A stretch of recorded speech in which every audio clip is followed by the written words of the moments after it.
বেয়াদব, আজকে তোর বাড়ি আসতেছি, তুই আমার মেয়ের রাস্তায় বসে ডিস্টার্ব করো। আন্টি আপনি এত চেতেন কেন?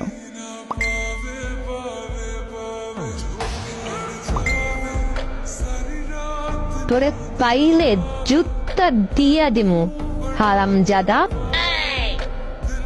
আমি বলছি মনে করতে, আমি যারে পছন্দ করি ওই মেয়েটার আম্মু আপনি, কিন্তু সত্যি আপনি এইটা বলিনি।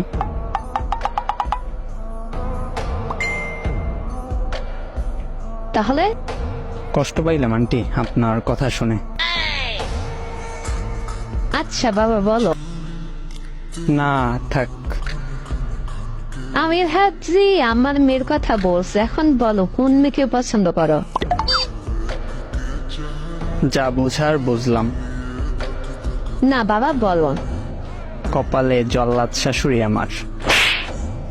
তুই আমার মাইয়ের কথা বলছো? কখন বললাম?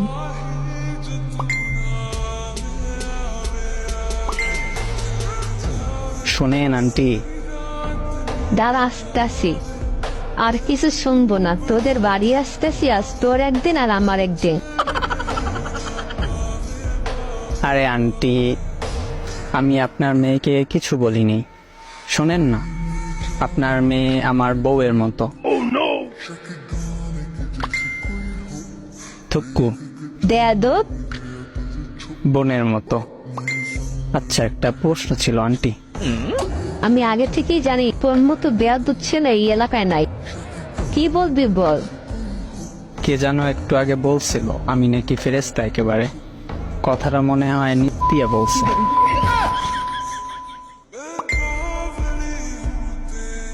দাঁড়া আসতেছি, বেয়াদব ছেলে।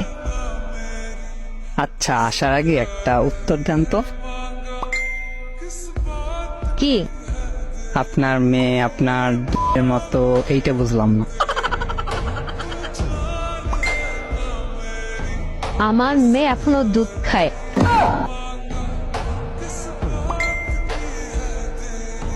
জামাইকে খাওয়ানোর বয়সে আপনার খায়। হারামজাদা। আমি ভালো ছেলে, আর আপনার মেয়েকে বললেন আমাকে জামাই বইলা ডাকতে।